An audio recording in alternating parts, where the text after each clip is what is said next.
Good morning, Misfits. You are tuning in to another episode of the Misfit Podcast. Full goon squad in the house. Drew, Sherb, Hunter, DJ Ted on the mix panel, and special guest, potentially the only true honorary member of the goon squad, Sir Cody Mooney. I almost wore my my Misfit, the Meathead tank. Oh. That's like such a legendary. That's the OG. I found it the other day. I was cleaning out real something. I'm OG. like, man, that's OG. Yeah, I almost wore it today. Dude, what's up? What have you been doing? How you been? I've been good. Yeah, I'm stuck in Maine still, but you know I love it. It's all good. The rest of our normal lives, but yeah. But Stuck in your boring ass state. no, man, I love this state.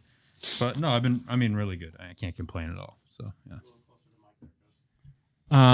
So I got to get something out of the way here. I am currently wearing a mask with like a, if you're on YouTube, you'll be able to see it. Kind of matches the shirt, to be honest. You know what I'm saying? Yeah. It says I suck at fantasy football, and it's got like a kind of a My Little Pony unicorn vibe going on it. She's a beaut. You look good. So total backstory here. If you've been a friend with me on Facebook for a long time, you probably remember a video that Ted and I made where I parodied the fact that my friends let me win fantasy football every year. Turns out that was a very effective curse. Effectively cursed yourself. Yes. So I have lost the shit bowl now 2 times in the last 3 years. And the penalty was supposed to be, one of the penalties is I have a trophy on my desk that says I'm the worst fucking fantasy football player alive, and it's got a toilet on it. So I got that, and I get to keep that. I'm really excited. We should get a CrossFit one. Fine, that's the office the bathroom, right? Yeah. So my penalty was supposed to be I wear this that's a trophy. mask into public, and when someone notices it, I film my interaction with them. I didn't really see that happening with the whole COVID thing, and filming strangers like in a supermarket seemed a little weird. Can you say that again? They should have made a minute kiss a stranger. Get back in here. Public. Go up to a stranger and kiss them Where are you going? through your mask. But my college friends typically probably wouldn't think about it from the standpoint of me being able to tell a few thousand people that I suck at fantasy football. So, I blame Michael Thomas and Julio Jones. Scumbags. Didn't really play this year, but it has been an amazing curse to basically rub it in their face when I win, and then now I just always lose. This might reverse it. You never know. This could be the point at which you my reverse humility is like Exactly. really coming to the forefront right now. Yeah. It's not though. You guys all suck. So, what's up? What are we talking about today? Hunter? No? All right. Talking about competition season series. And we're talking about training, specifically when it's time to turn it on versus when it's time to Man, we're gonna turn have it to cut off. the shit out. Oh, come on. No. We're good. So if you guys haven't been listening to the podcast for the last few weeks, we are doing a competition season series where we're covering different topics that really connect to what should be different about the way that you train and live and recover and all that stuff during a competition season. And it's much more traditional this year, what's actually happening. So we did lifestyle, we did mindset, and we're going to do training. And we wanted Cody on this episode because out of all the athletes that we've worked with, you were the best at kind of taking it easy more in the off season and then really turning it on when it came to like competition season and getting ready for that. So, what like nuts and bolts, what really changed for you when you knew it was time to get after it? I guess what really changed is, in the off season, I definitely would maintain a level of fitness, but I don't want to say listen to my body more, but I was just more apt to hit the exact pieces that I needed to once actually probably competition kind of came closer within that prep for it. Definitely volume was increased, nutrition, sleep. I just kind of took it more seriously, I guess you could say. I always figured training for me is even like today is something I'll do in life, but like when I was going to set goals to compete, I wasn't going to do it half-assed. So I'm like really tried to dial in those things to get, the best performance I could. Yeah, and we've talked to you about this before on the podcast in previous episodes, but there's something to the fact that, especially in the off season, CrossFit wasn't the only thing that you were doing and thinking about, and like what that does to your stress levels and what that does to recovery. So not only are you listening to your body and maybe training a little bit less, but you're also recovering much more than other people would, because those expectations that people put on themselves, you know, at really kind of arbitrary points in the year is like really tough on recovery. For sure. I mean, and that's something that like we all had to learn as well, because CrossFit went from such like a structure of the open. If you made it to the open, it was regionals. If you made it to regionals, it was the games. But then all of a sudden it became to this like sanctional thing where it's like you could compete all year round. You know what I mean? So you literally had to pick where you're going to do this and pick where you're going to do that, because if I didn't, then I would just be sitting on Instagram being like, well, this person's training, I should be doing this, you know, I should be doing that. And it's a constant, like you said, it's a big stressor on the body, and not just on the body, like physically, but also mentally. And I think we all know how much that is a part of the sport, an important part of the sport. So for me, definitely, like, I remember us having those conversations earlier on and just be like, this is the time I'm going to take off. Like, what events do you plan on doing? This is when you're going to need to start prepping and everything like that. So definitely we used to work on it together and whatnot, but for sure, like I definitely knew that life is what kept me loving what I did, and kind of kept me grounded too. And it allowed me to feel like that I was not only an athlete, but I also had a life outside of the sport. So that way, if anything did happen, it just kept me mentally, I think, more checked in. It wasn't your identity. It wasn't the only thing that you were known for. You don't hear Cody Mooney and just go CrossFit Games athlete, and that dude doesn't do anything else. He's got other things going on. Yeah, for sure. And for me, that was a big piece of mind that allowed me to not only know that, but like when I did want to compete, it was able for me to give my 100% into that. You know what I mean?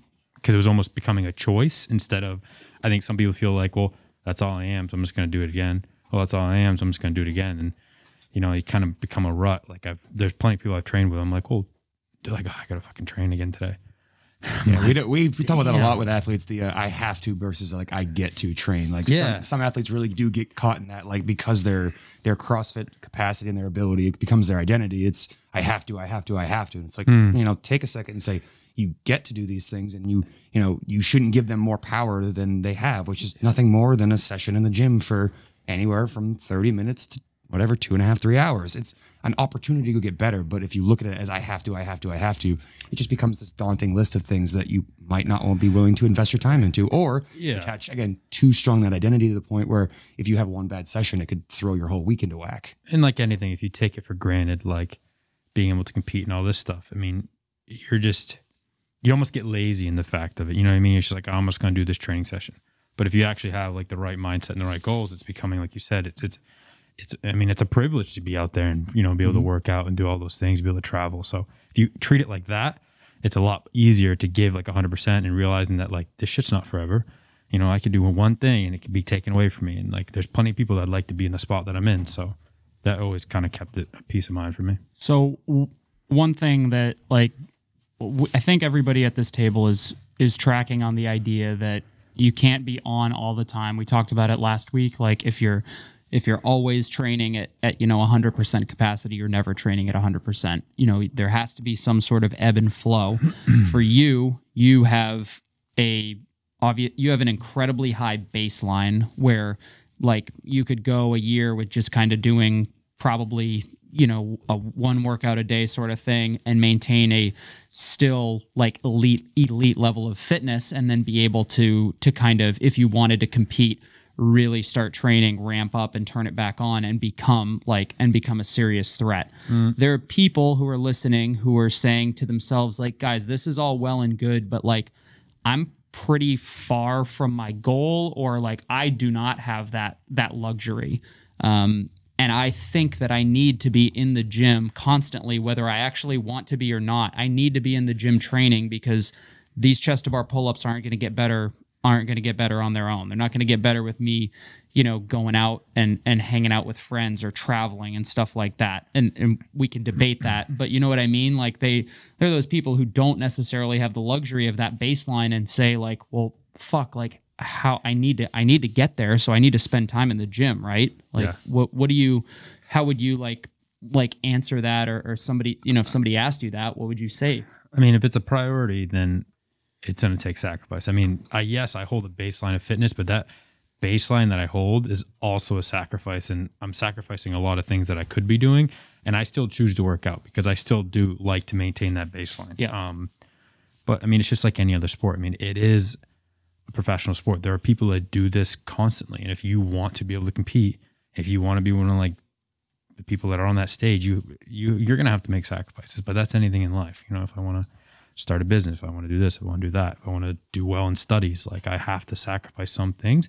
And even me maintaining fitness, I'm not just saying I go out and fucking drink beers and do all this stuff and I'm just like, oh, I'm still fit. No, like I still make sacrifices. I carve in time. I'll wake up at 6:30 if that's when I know I can work out, or I'll work out. Last night I worked out at 7:30 at night after work. Like I knew that was my time to work out. And I was just like, you know, I got to get it in because that's what I like to do. And I like to maintain a fitness level. So, I mean, there's sacrifices in life that you have to make, but for me, it's not an option when it comes to that. There's also like a sliding scale to this idea of on and off, right? So like you might, you train twice a day pretty often still. Yeah. Now, and you're basically training for life, quote unquote. Yeah. So, but the idea is, I think with this on and off idea is, let's see if I can say idea one more time, is to get yourself to a point where you are off when you're not out there in the gym. And not every conversation you're having is about that thing. It's just this idea, man.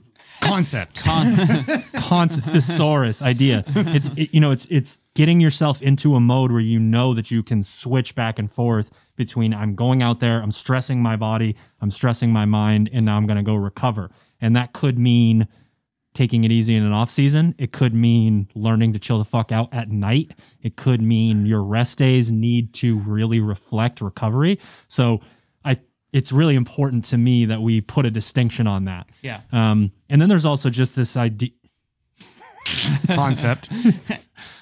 There's also this concept. Yeah, Ted, if you could just mute me every time I say that. I'm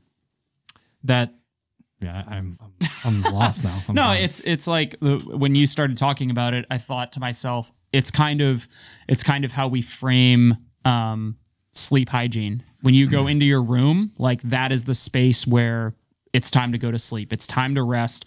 We talked about it during the pandemic, like if you're working from home, does your bedroom become like, oh, I'm going to pull my laptop over and start working in my room, or do I have a dedicated space? And it's like literally a physical barrier where it's like, okay, when I enter this invisible plane, this is what mode I'm in. I'm working. When I enter the gym, I am in training mode. I'm focused. I'm dedicated. But when I leave the gym, I need to be able to turn that off and kind of restore that balance, go away from training so that I don't leave the gym and I'm not talking about it with every single person or reevaluating all my workout videos or my scores and stuff like that. So is that kind of where we're...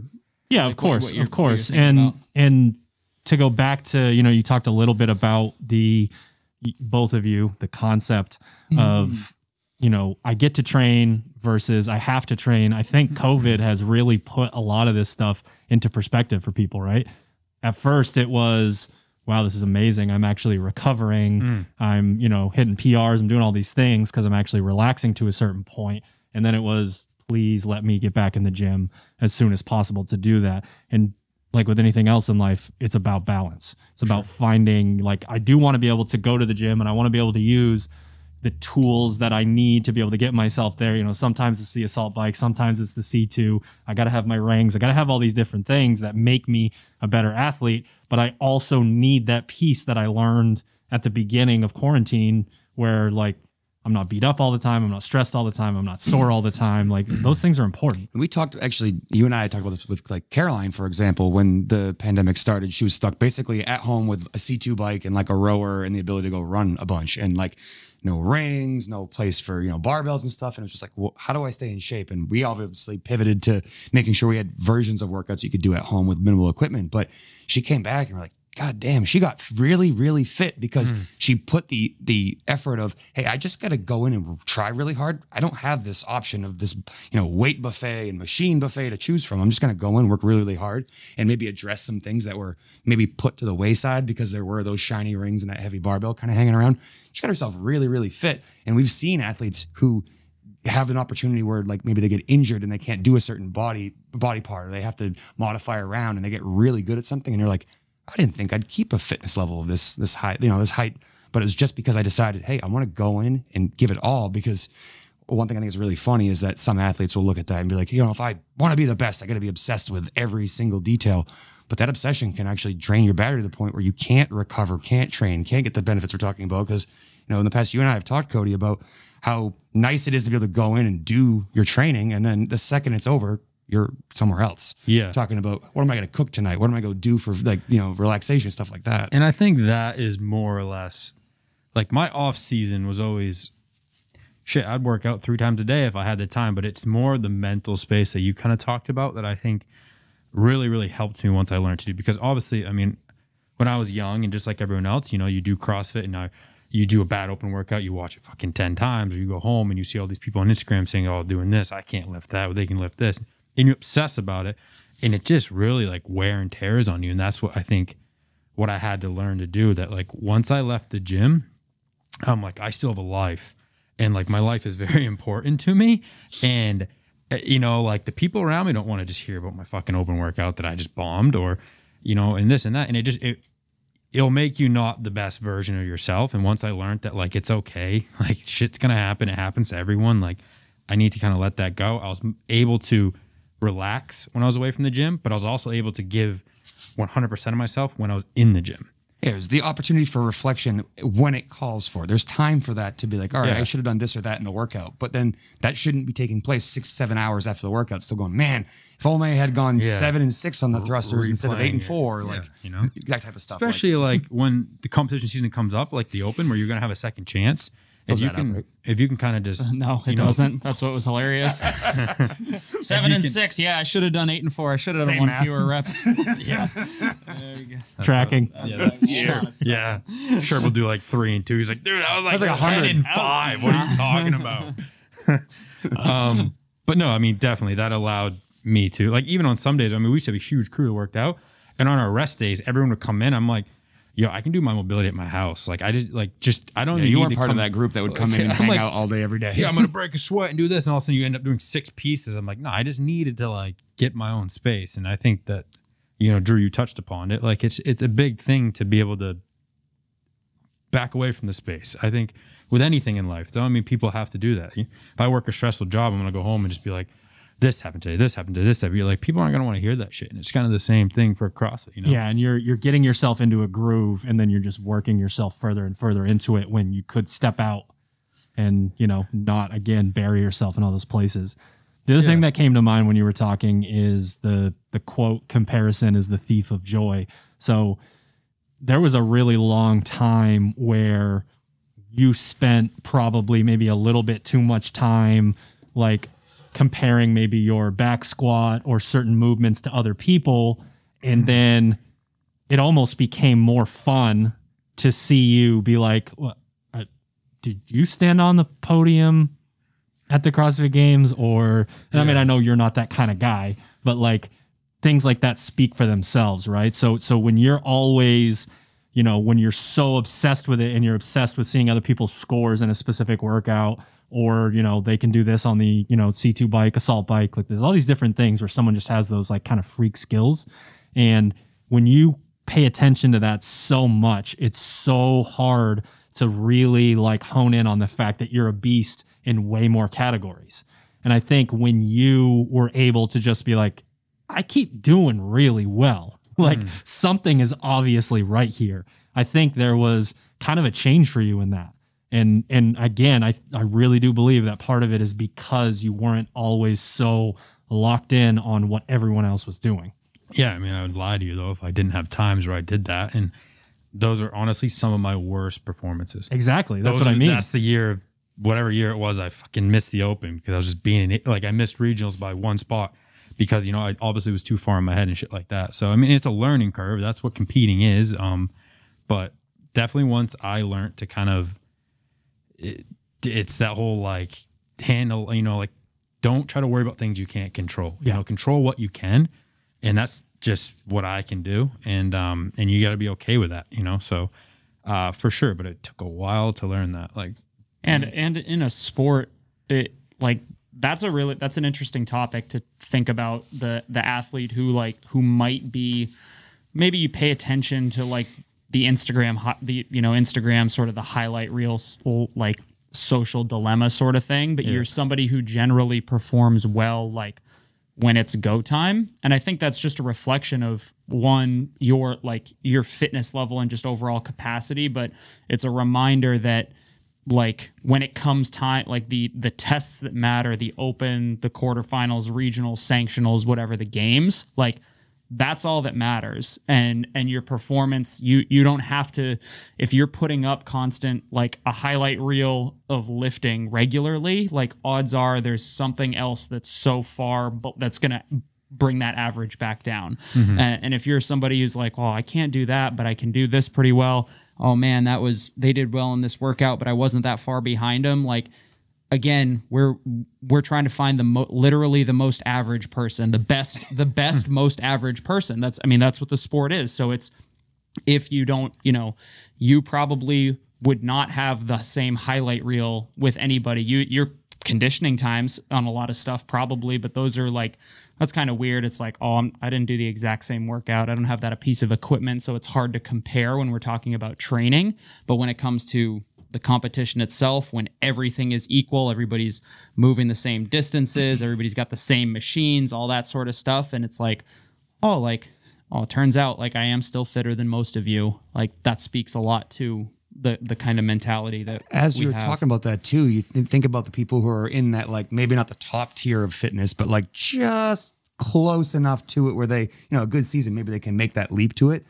I'm just thinking about like Instagram accounts as you were speaking and being like, you don't see a lot of the absolute best posting like here's PR after PR after PR. It's usually a photo. They don't even want people knowing what their PR is. Exactly. They want that stuff. They don't even care about that stuff. They do it probably to keep obviously relationships with companies that support them and whatnot, so they are able to live their life. But it's just funny because you don't see the Matts and Tias of the world just slinging PRs over and over on Instagram. They're basically hiding in the dark, and when you ask them about their program, they're like, "Yeah, it's tough. I don't think you'd like to do it," and they like move on to the next question. So it's just really funny to like think about that idea of people who get so caught up in social media being like, I got to match all these things. And it's like the best, you don't see the best doing that. They're not constantly putting that out in the universe.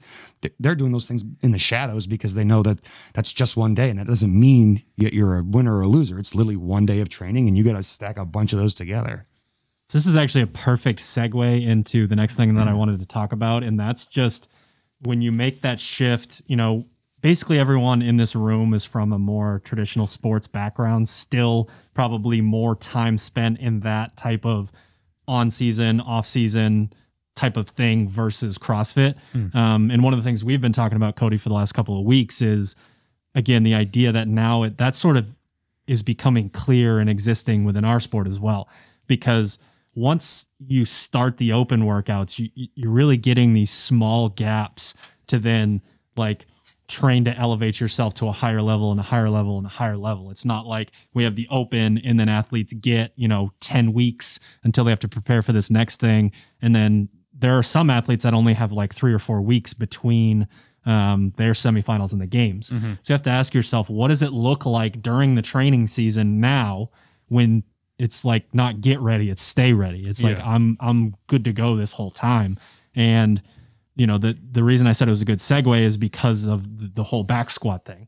And that's the idea, again, of movement specific versus strength accumulation and energy systems and all of that. So I just want to sort of open the conversation here about if you are worried about a non-traditional thing, a non-traditional movement, if it's the thing that's like really stuck in the back of your head, that if you focus too much on it is going to take away from all these other things, that's going to be a problem when you get in season. You need to be doing chest to bar. Dave doesn't program that many different things. Chest to bar, he loves chest to bar pull-ups, muscle ups, double unders, burpees, like those are the movements, right? So if we can manipulate energy systems and get stronger, or at least maintain strength with all that stuff, you can't be obsessed with your bench press, your back squat, these movements that don't typically come up at all. They don't move the needle the way that being in shape and having skills do. It's a different element. The ability to be able to move a high percentage of your max, even if it isn't necessarily at the same peak level that the best of the sport are. That's what CrossFit is. Just being able to move 80, 90% over and over again, regardless of how tired you are, no matter what part of the workout it comes up, versus, again, having that perfect snapshot of one random day where you felt good and you hit a really heavy lift. So it's just funny because thinking back to your article, it's like you might be able to be somewhere in the same realm as these athletes, but guess what's not keeping you from the CrossFit Games? It's not the fact that you have 5 pounds less in your back squat or your deadlift's 10 pounds less. It's the fact that you're not fit enough to compete with these people and you don't have the ability to access that strength in the manner they are, which is under fatigue and for multiple reps. So it's just funny how you can get fixated on something when you're not good at something, and that becomes the only thing you care about, and you start to lose like the forest by staring at one tree. Yeah, and right now we think that from like August to February next year, or this year into the following year, once the games are over, that there will be a time to work on those things. But even then, it doesn't pay to be super strong and not that fit, because when you're super strong and not that fit and you have to do fitness and then lift, you can't lift anymore. You don't get to. Like, I'm telling you from personal experience, your strength being way different than your fitness level, it doesn't help you in those moments that you might think it would. You're much better off being able to be the person who, you have to do singles on this weight because it's a little bit heavy for you. You would rather be that person and be able to, drop and reset than the guy who does 2 or 3 touch and go and then can't even finish the workout. We heard you say this too before in the podcast that, hey, I got better at Fran when I got a little stronger. I got my front squat up to a certain amount. It made Fran easier. But those are like intermediate gains. Like that is how to move the needle when you're kind of new to this stuff. Beginner mode is much different. But the second you start to push into the realm we're talking about, that stuff doesn't necessarily matter as much as having skill and being fit. So great that you can kind of work on your strength, and there's opportunities to work on like your back squat strength in a manner that's not just back squatting. There's all the accessory movements and how they show up in things like cleans and snatches. That's the expression of the strength we're looking for. And it's great to get better at back squatting, but again, you can't put all your eggs in one basket and then being like, oh fuck, now I run a 40-minute 5K. No, I'm screwed. Who cares? I can do a 600-pound back squat. I'm not dissing on a back squat. Like everyone knows, I don't love the squat, but I made it. But you hit 4 bills. 7 or 8. Yeah, I did. That's all that matters. That's all that matters too. Fell over him. Cody PR is a double. Didn't you almost fail the first one, or no, I almost step backwards? Yeah, you fucking. Well, I was like, geez. It was easy, so I went down again. And you just like, fuck it, I'm gonna go for another one. I didn't like that one. Still counted, but I didn't like it. Come here. But for 7, 8 years I competed, and I didn't test my back squat. It was just, I get at the games, they did some stuff and whatnot, but that's at a very, very high level. You have to, it's funny when I listen to you guys talk about this stuff, because most of the time you obsess about something, that's definitely your worst thing, but it's also the thing that's going to block you from getting any better at anything else. And I realized that firsthand. Squatting was always my worst thing. I'd always try to get better at it, and if it was a little bit, I was never fucking happy. You know what I mean? It was like, oh, okay, I finally squatted 375, but other people can double that. And you were even super stressed out in your squat sessions, leading up to it. You weren't able, you would put so much onus on it that you weren't able to execute really at all. Yeah. So it's just, when I listen to you guys speak, that's really what I got out of it. That obsessing about that one thing is what definitely probably held me back from, now that I look back, from a lot of things, and little things too. Like I said, with the open and stuff like that. It's just that obsession is what I needed to learn to let go. And because now, when you compete, that's a whole other world we can get into, but you need to, think of the guys at the games last year. You run a fucking mountain run, Dave says, nah, turn around. You know what I mean? If I have a mental breakdown right there, it's not going to give me any better. Fuck yeah. I would have paid so much money to see a couple games athletes just have a mental breakdown. Fuck. Matt pretty much did. He gave him the finger. And he's like, no, seriously. But then he's just like, you know what? Screw it. I'm going to start running. Yeah. If I had that mentality going into a back squat session, I probably would have done a lot better. But I was like, fuck, I'm not good at this. I'm not doing this much weight. It's going to not feel good, this and that. It was just so, yeah. I mean, it's definitely a happy medium there for sure. All right, Misfits, just a quick break to thank our show sponsors and try to save you a little bit of dough. This episode of the podcast is brought to you by Proper Fuel. You can head to properfuel.co, buy yourself a jug of Proper Recovery, the same protein that this fit guy to my left takes. I want to talk about my training currently. I've been kind of ramping it up recently. I've been getting after it out there. Does he look bigger over there? A little bit. I know all those burpee muscle ups yesterday. I walked in the room and I was like, fucking Drew hell. signed up Sherb- for class? Sherb looks like shit. Drew signed up looks great. What else is new though, bro? What else is new? Drew's name was signed up for class, and I like text the coaches group immediately, and I'm like, What kind of prank is this? Who the fuck is dropping in that I don't know about? And Drew's just like, I wanted to make sure I had enough time to do my Metcon, so I took a spot. And I was like, oh, all right, boss. So I've been lifting weights a lot more. I've got a shitty back injury that I've had forever. And I said, you know what? I don't care. I like being strong. So I'm doing a lot of bench press, a lot of strict press, a lot of midline stuff, carrying the yoke, pushing the sled, all that. And I notice, like, this has nothing to do with me being involved with the company. I notice a very big difference day to day trying to do strength training back to back when I take Proper Recovery and when I don't. It's your complete post-workout nutrition solution. It's got protein, carbs, electrolytes. It's got fenugreek. It's got creatine. It's got more leucine, the kind of stuff that gets in there and helps you rebuild the muscles. So while I have been taking it for a long time, this is the first time that I've really been kind of pushing the strength work, and I notice a big difference when I take it. So you can head to properfuel.co and use the code word Misfit to save on your very first order. We are also brought to you by Sharpen the Axe. Head to sharpentheaxeco.com. Check out Winter Capsule number 3 that's dropping next Wednesday, February 3rd. It'll be this Wednesday when this AKA podcast. This Wednesday, because again, we drop these on Monday. In that release, not only are you going to have some really dope Keep Climbing gear, you're also going to have new joggers in 2 different colors. I've got maroon ones on. We got olive ones dropping. And then last but not least, we've heard the people. You guys have been asking and asking and asking for the Suffer hoodie. Hunter, do me a favor. Turn your back to the camera. Ask and you shall receive. So again, head to sharpentheaxeco.com. Use the code word Kiala to save 10% on your order and donate 10% of that to the Kiala Foundation, or use the code word unprepared to save some green on your order. And we are also brought to you by Pure Spectrum CBD. Head to Pure Spectrum CBD.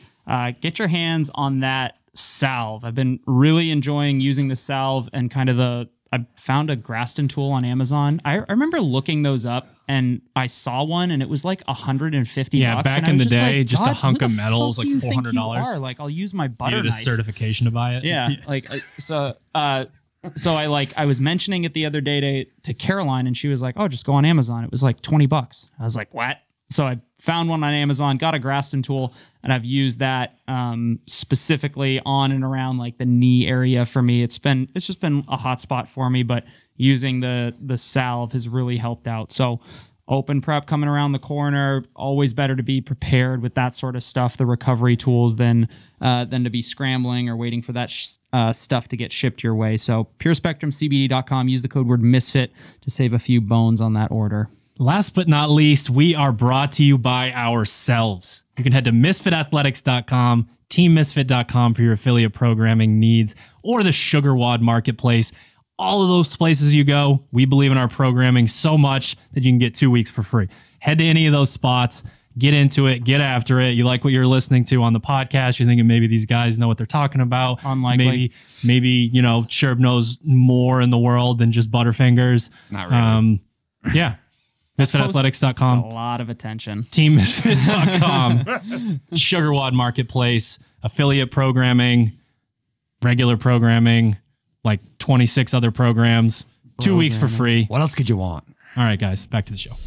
To connect the concepts that you brought up when it came to so you wrote the article on sort of baseline strength for the CrossFit Games. Really good article. If anyone hasn't read it, misfitathletics.com, click on the articles section. But the concept of talking to him like, hey man, I need to get way better. So I need to train way more, like that person that's in that beginner's mode. There is that baseline when it comes to this stuff, but it's not as crazy as you might think. It's not as crazy as you might think, and it also doesn't. Yes, we understand. If you want to go to the CrossFit Games, there are what seem to be a pretty solid baseline level of strength that you need to have. For sure. But you can't, if you stopped everything that you're doing and dedicated yourself solely to hitting those numbers, the amount that you would lose in other areas of fitness is that does not balance out. That's not a 1-for-1 swap.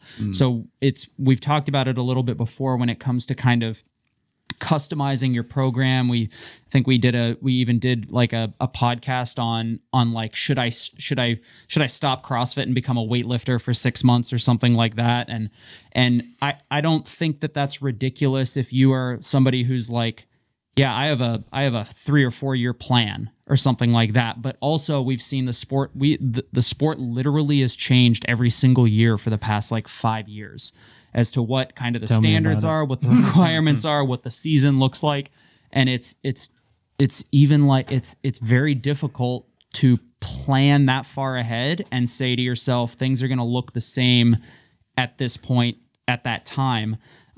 So it's more about, yes, maybe we do want to bias a little bit, something like that. We do need to increase that strength, but not at the expense of being fit, because ultimately, the reason you're not able to, hit the 225 or the 275 clean and jerk bar in the open workout isn't necessarily because you're not strong enough. You're not fit enough to recover between those reps and between those attempts and the fatigue that gets set in with the other movements and stuff like that.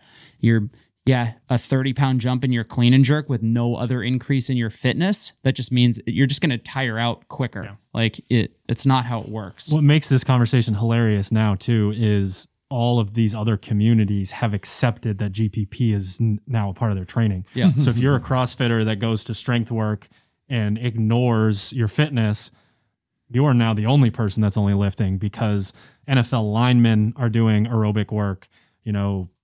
Westside Barbell, he's the guy who started saying GPP.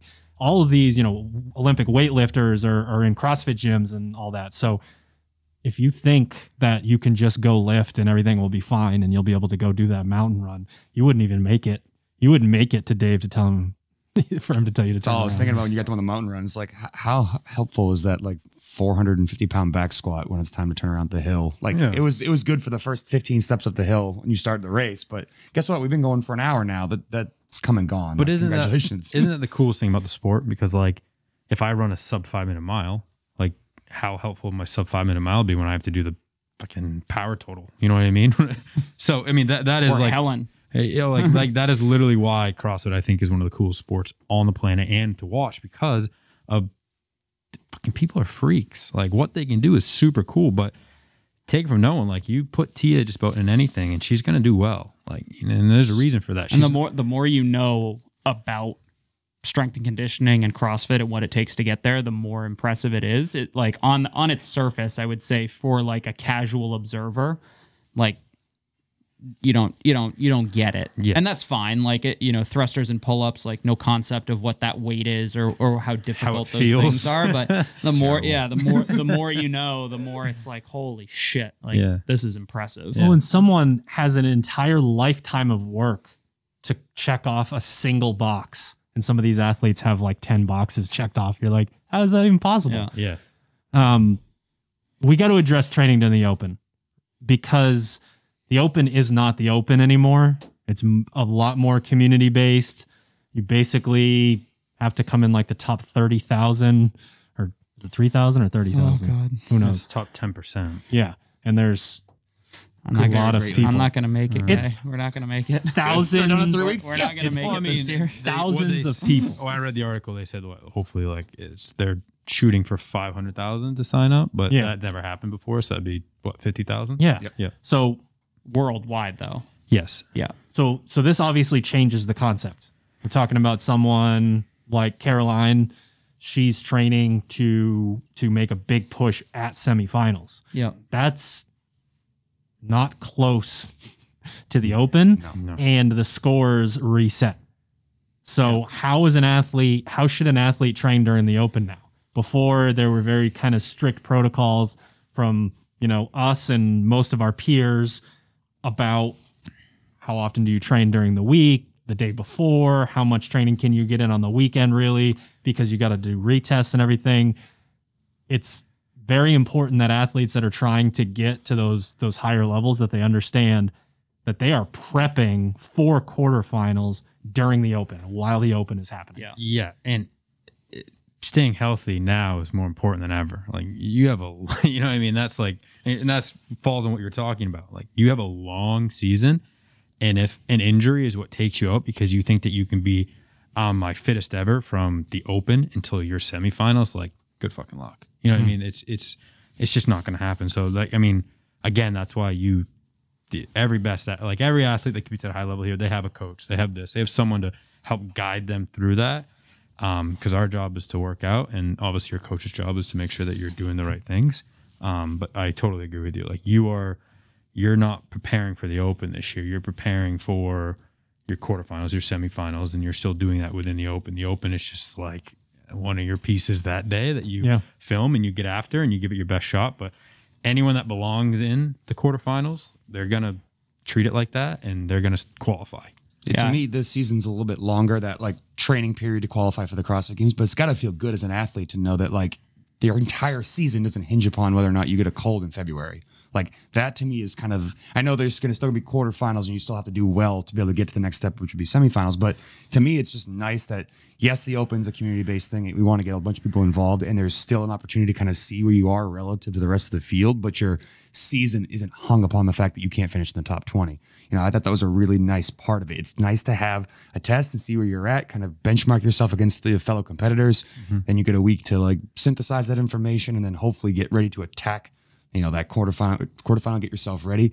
But then you also have to realize that if you are looking down the road and that you're not really concerned about the Open or the quarterfinal, that again, you can't just mail it in and hope that you just stay at some level of fitness. We're going to want athletes to try to peak themselves, especially if you know that the games aren't like a foregone conclusion for you because you have tenure at the games. Like, you're trying to break in, you need to be getting fitter and fitter and fitter as you get closer and closer to that semifinal.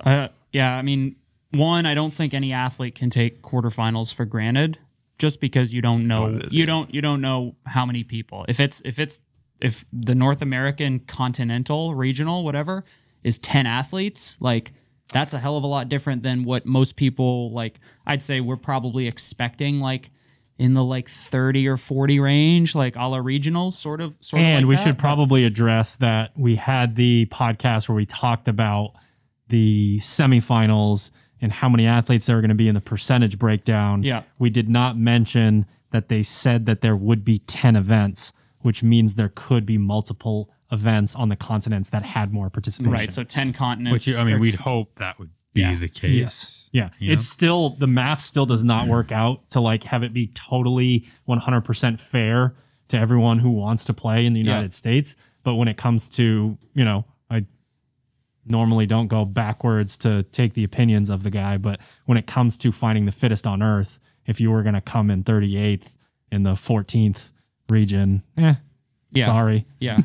But the quarterfinals are not a gimme. They're certainly, like, some athletes are going to be well suited, and we kind of talked about this. Like, it could potentially benefit a lot of athletes to have kind of the quarterfinal and the semifinal, just based on what we assume has to be tested in order to send the right athletes to the games. Like, he would have loved this. You would have loved this setup versus the Open straight too. Open, five straight weeks of the Open where it's like, there are a lot of some athlete could come out of the woodwork with an insane engine and get a couple good events thrown their way, and they're off to the games. I think and then they can't deadlift literally the bar one time in regionals, and the spotlight's on them and they're in the middle, and you're like, oh fuck, oops. There's nothing wrong with being the only guy on the floor. But Sherv's airplane pistols is the best moment of my life. Gosh, not mine. Let me finish my story. The what are you up to, Cody? Damn it. But I think the Open becomes like kind of that last little checkpoint for athletes. I think it becomes more of a formality in the sense of getting comfortable with the camera, with getting that thing set up, with a Preseason, right? with a judge, preseason, or if you've already clinched a playoff berth, sort of thing. Like those last couple games are like, hey, let's experiment, let's tune up, or let's dial this stuff in before it's go time. But it needs to be a training piece, but ultimately your weekend, again, because quarterfinals are going to matter, you have to be able to dial that in 5, 6, 7 times over the course of 4 days, which is a lot different of a test than one per week. Right. And we also have to assume that the movements and everything, we're probably not going to see duplicated movements from the open to quarterfinals. And we've talked about how burpees, because minus a couple of those little ones, but we could see things like, a rope climb. They experimented with a GHD in the games in the phase 1 or the stage 1 of the game. So let's say that's somewhat unlikely, but the quarterfinals open up a lot broader of a kind of equipment set and a different style of programming that a lot of people who have never been to a regional might not be prepared for or used to, and at the volume that they're going to be expected to perform it at. Right. And we talked about knowing what your games are. We've got 4 different things here. And I believe that they've developed a system where you can really know the open is my games. It would be fucking amazing if I advanced to the quarterfinals. There's going to be hundreds of thousands of people that are going to be in that boat. And I think that that's really cool. That gives you the opportunity to be like, this is me this year. This is me next year. This is the year after. I hope I can get here in 10 years. That's fun. That's, as an affiliate owner and, we run Misfit Athletics, that is really cool. Yep. But then it's, okay, so if you're not that athlete, then are the quarterfinals your games? If you made it to semifinals, it would be like a Hail Mary. Oh, wow, I made it there. Yeah. So that's the person that has to push really, really hard in the open to train to be the best version of themselves for quarterfinals. And then obviously this just continues on and on. There aren't that many athletes who the games are their games, if that makes sense. Yeah, there's only a handful of people after we've seen the last few years, there are people that just don't get to play that used to stand on the podium here just not that long ago. So knowing that you have to advance, you have to keep going. I think that's really important when you're trying to figure out whether, we have our variable training system and we talk about, okay, here's your mandatory stuff, here's your pick, whatever. During the competition season, it's a bit more like, here's all of it, pick 2 or 3, the best thing that's going to work for you. You got to know when it's smart to pick the extra thing or to even drop something off that we said was mandatory. You need to know when your timing is, when you're really trying to make that push. Because again, when you put all your eggs into a basket for that kind of shorter period of time, you have a much better chance of moving the needle on your training versus always either being at 75% or 100%. That kind of range can really mess with you from a physical and emotional level. So I think homework wise for people listening to this podcast, you got to know what your games are. And to me, just kind of listening to talk about that, we do this every single phase. We give athletes the opportunity to kind of ramp things up, back things off for a week, and then recharge to kind of retest and see where they're at. It's from 7 weeks ago where their progress has taken them over the course of the entire phase.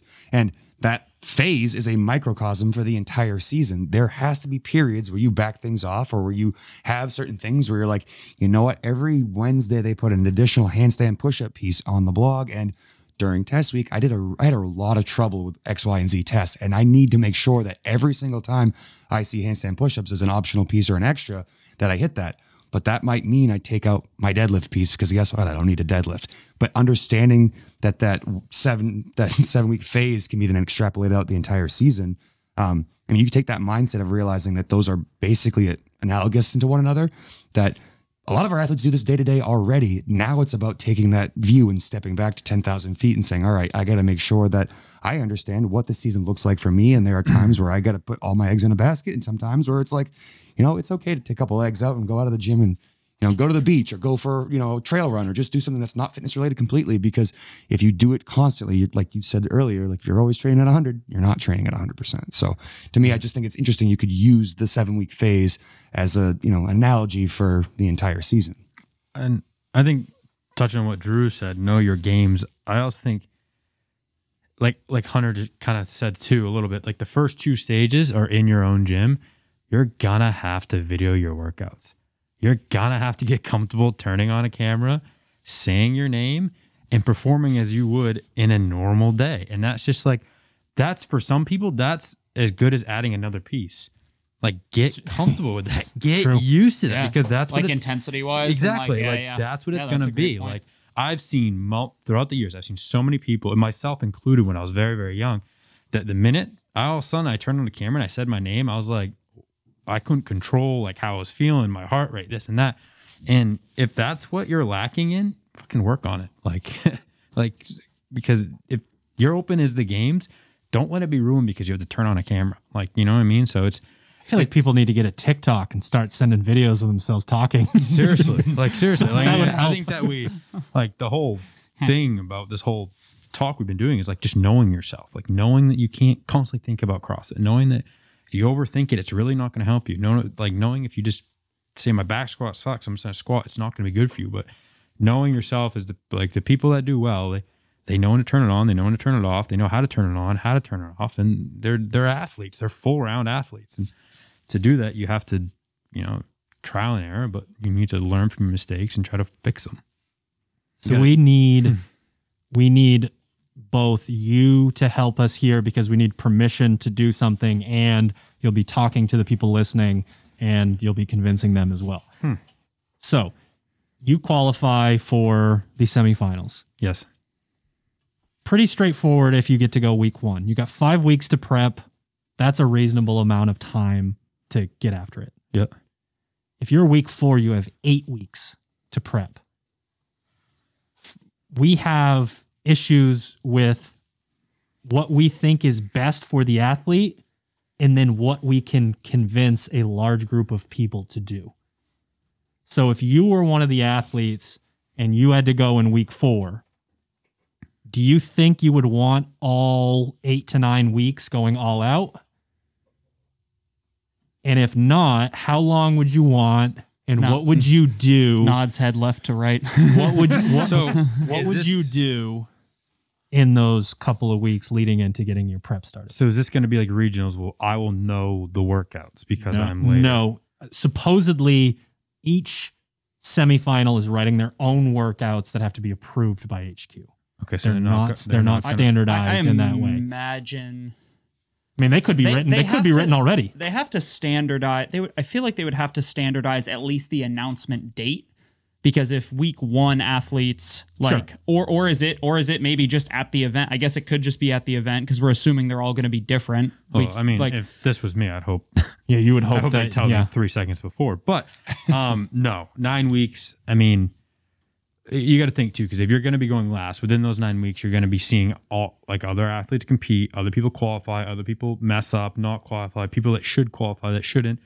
And if you're trying to go 100% with that, I just don't think, for me, I think 9 weeks would be a lot. I think I would definitely, after I qualified from quarterfinals to semifinals, I would take a little bit of time to probably get my body back to feeling like listening to a little bit, getting it healthy. But then I would probably keep my conditioning and do a lot of stuff that was probably a little bit low impact until about 6 weeks or so. And then I would start obviously asking you to be like, all right, Drew, like I'm ready to get back into it. But I wouldn't be falling off the face of the earth or going to do this or being like, oh, I made it this far. Right. But I know for me, like my body does really well within about 6 weeks or so for me to start ramping up my programming and feel really good about going into something. All right, Hunter, we got our answer. Yeah, I was going to say, that's pretty good. So like 2 to 3 weeks. Hold on, I got to take notes. It's funny. I mean, and that's kind of what we were talking about. Yeah. It's more to answer your second question, it's how, or not to answer it, but to remind everybody, it's how do you convince the athlete who says, nope, Like, I just qualified for quarterfinals. This is amazing. Workouts closed Monday at 5 p.m., Tuesday 6:30. Like, let's go. Like 6 a.m. I'm in it. I got 9 weeks to prepare. Hockey tryouts. Fucking only 9 weeks till next year's hockey tryouts. Like, I mean, you tell them to go kill yourself on a run or a bike or a run or like a swim or a row or something like that. Like, give yourself time, because I think that athlete that's saying that to you has never been that athlete that steps on a competition floor and competes at 60% because they're injured, because they overtrain, because they couldn't get their shit right before that. It'd be our job to temper those expectations and to have them understand that, like, hey, you got fucking 8 weeks to go, bud. Of course. You don't feel so excited the first 30 seconds of your training. Of course, because you would much rather have that than be 6 weeks in with 3 weeks left, having a mental breakdown, saying, my fucking elbow's killing me. I can't complete these pieces. What do I do? I don't have the time. That's happened so I'm many not times sleeping. in the past. Like, you know what I mean? Like, seeing some of the workouts that have come out and you're like, oh, fuck. Like, what am I? Freaking out. Screwed. Yeah. So I definitely think that that's kind of how it goes. Honestly, I'd ask Drew. I'm like, Drew, just let me be for the first week and a half, 2 weeks. I'll stay fit. I'll do my mobility. I'll maybe take a class, whatnot. Like, I'll kind of figure out what's going around and I'll get myself right. Like, you do your job, I'll do my job. I'll get myself right to be able to ramp up and compete at a good level. But I know if I'm next day, like, oh, riding this, I know within 6 weeks, I would be like, yo, dude, I don't want to work out right now. That's just inexperience, right? That's what you're explaining. But been through it a few you know times. yourself. Yeah. And you understand that. So, I mean, unfortunately, if you have a fresh athlete that's going to be like that, they're going to fight you on it. But I don't think anyone with that much experience of competing, they're going to realize that, like, yes, okay, take what I did for 2 weeks and be happy with it, but then realize I got to get myself back into that mode. I would say an easy litmus test is, if you're listening and you've been following for a little while, we've had anywhere from 5 week long phases to this current one, which is 9 weeks, and the 6 and 7 in between. And hopefully if you're taking it seriously enough, you would know that, in the 7 week phase, like, I felt like shit in test week. And we've talked about this, like, yeah, test and retest week is terrific, but if you don't PR, who the fuck knows why? The sun was at the wrong angle on that day. You slept on your pinky toe wrong. Like, there are any number of reasons that. Did he say his foot had a thumb the other day? You don't have thumbs in your feet? Saying big toe guy. Fucking leave me alone. You said that? Yeah, I said. You said yours. Look at my thumb toe. Or thumb. You just called it your thumb. Keep going. Foot You're thumb. weird. You need a thumb knife is what you need. But you hopefully you identified that, or maybe can just think back to yourself and think and say, like, oh yeah, like when I hit those PRs in retest week, that was actually like that weird 6 week long phase, or the 5 week, or the 7 week, or wow, I did feel like I felt good in the 9 week phase because we had that kind of that week 5 lighter low volume week. So there's information that you can go back on to, based on like our program structure, and say to yourself, like, oh yeah, I do remember feeling like shit, or I remember feeling good. That was X number of weeks after I started the phase. Maybe that helps you decide when and where to kind of to step on the gas a little bit. Right. And that question was obviously a setup, right? You've had these experiences, and it would be awesome if other people learn from your mistakes. You've been on both sides. You've been beaten down, and are you kidding me? This movement combination again, because it was the announced regionals workout or whatever. And now the responsibility shifts to the athlete. We're 7-Eleven. We're always open. There's always going to be workouts. That's a t-shirt guy. Put it in Wall Street bets and we'll mix some. So we're always open. There's always going to be programming on our website. We have to. That's what we do. We sell programming. We don't know where you're at in your particular season, where you're at with your goals. We're here. We're ready to help you at all times. What you have to be able to do is put the hands up when we suggest it. When we say, hey, like, you don't need those extra couple of weeks at that intensity. Okay? Here's the longer bike piece. Here's the lifting, but at lighter percentages. Here's, flushing and ROMWOD, and go fuck off and do your own thing. Those are the moments where the athlete has to take responsibility and say, I know that the week 1 programming is on there. I could go look at it and I could be like, I love those movements. I'll be fine. But then you can't predict what you're going to feel like in 8 weeks. You're just not going to be able to connect those two things because the quarterfinal, while it's going to beat you up mentally, it's a weekend of workouts. I mean, your daily training volume is more than exactly the couple events that you're going to do. But it does something else to you. It does something to your nervous system. Sure, it does something to you mentally and emotionally, and you need time to get yourself back to that place where you can really start from your baseline and move forward. And if you're prepared for that, like what it does to you can be a positive. Yes, of course. But it can be a huge negative too. Yeah. You know what I mean? If you're not like in the right mind space. And I think you're completely right on that. Like that is a huge positive, and that adrenaline, you can use it. But if it's constant, it's just not it's not gonna be to your advantage for sure. Yeah, no, I was just going to add that if you've followed for a long time, or you're somebody who's like all in, I love the training, I love the program, I love, everything about it or whatever, but you struggle to listen to the side that's like, hey, the guy writing the program says, I need you to stop training, or I need you to pump the brakes on training a little bit. To me, that's akin to being the athlete who's only going to pay attention to their workouts inside the gym and completely ignore their recovery, or the other 23 hours, as we call it. If you're only coming to us for the workouts, like, okay, like, cool. Well, it's not going to work as well. Yeah, we got plenty of workouts for you. Like, can't swing a dead cat without hitting a workout around here, so why are you swinging dead cats? Easy. It's got a lot of all them. Kinds of cats around here every day. Someone makes me swing a dead cat around here, but you're not capitalizing on the full kind of efficacy of the.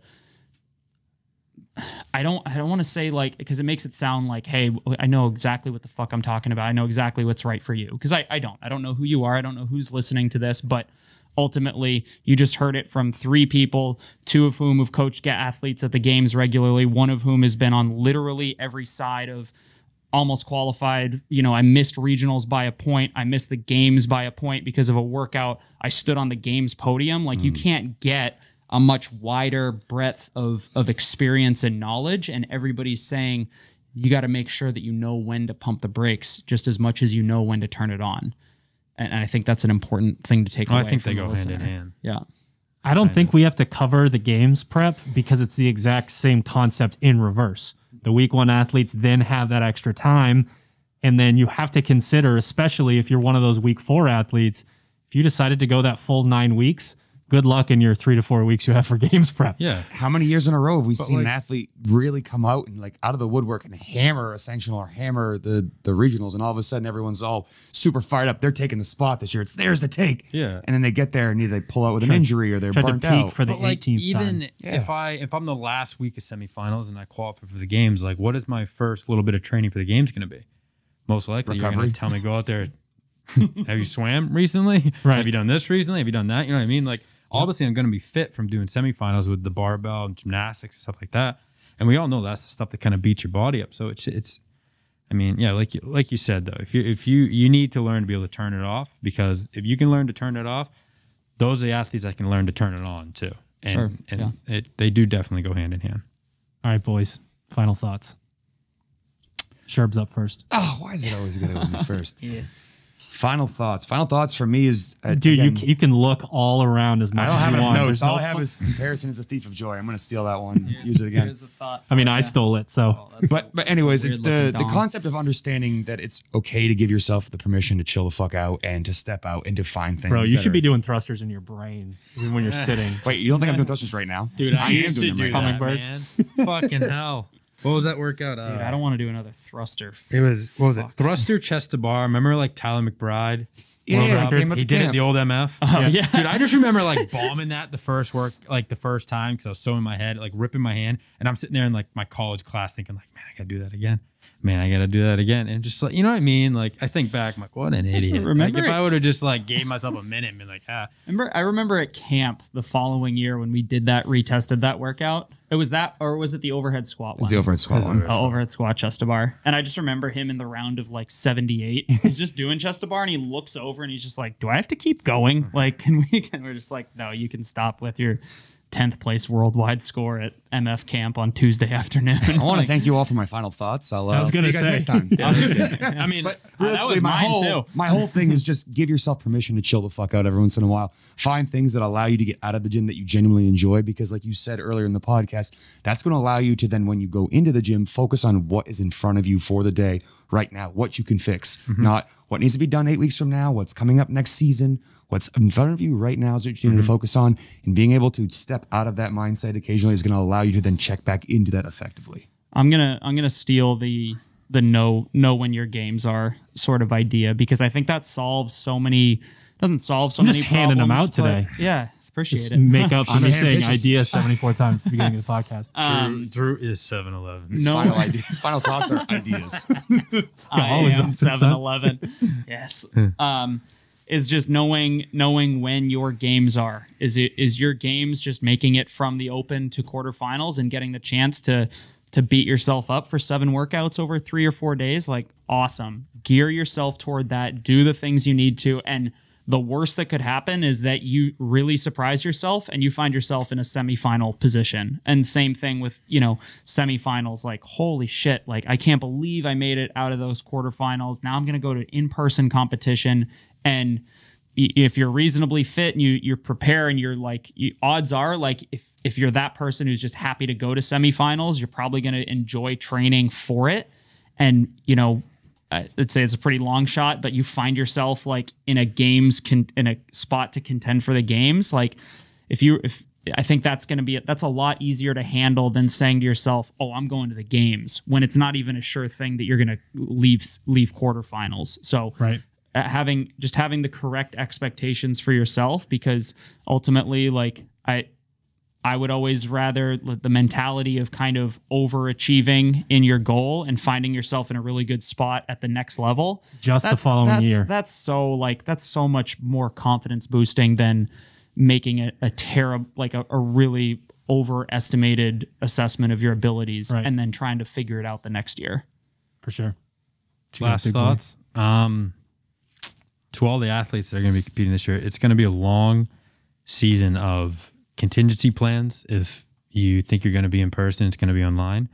It's going to be a lot, like you said, if you qualify, there's going to be odd time domains of 9 weeks to 5 weeks of where you live. So find someone that's going to help you through that.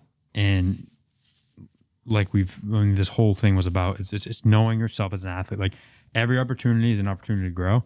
And if it's not, then most likely you're not going to be the one that's competing at the end level, because every athlete, how many athletes last year did not go as they planned?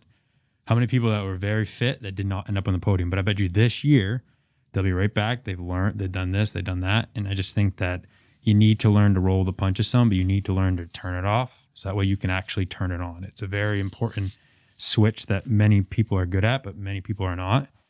And that's just as important as being fit. You need to be like mentally capable to be able to do that, just like you have to be physically capable to be able to compete. Yeah. I mean, I was writing week 14, week 15 games prep for athletes this year. And we were essentially RIP deloading randomly, try to gauge how do you feel about this? How do you feel about that? And when the wheels started to come off, we had to back things down and deload randomly, not even really knowing like still what was going to happen. And I could tell the toll that it took on those athletes is like a big thing. Final thoughts for me is just learning from your mistakes, and giving yourself the opportunity to learn from other people's mistakes.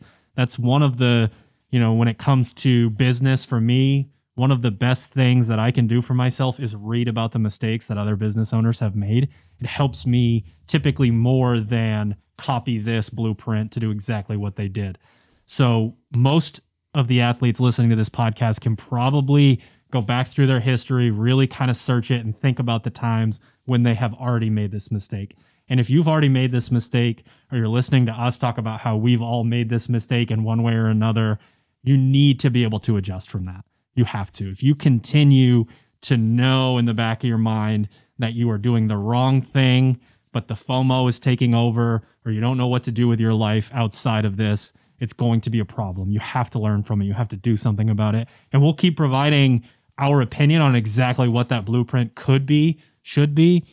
But there is a set of personal responsibilities here where I guess I'm just going to go do, 15 rounds of burpees and thrusters and pull-ups because I don't have anything else to do. That's not okay.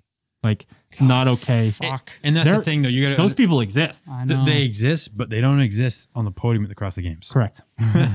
They do exist On any podium. because I was one of those people when I was young, and I was, I missed regionals and I missed this and I missed that. Like, they do exist, but they don't exist at the level that you're going to want to be at. And they don't exist at semifinals. They don't exist at people like that. They have a regimen and they stick to it, and because they are professional athletes at that point. True that.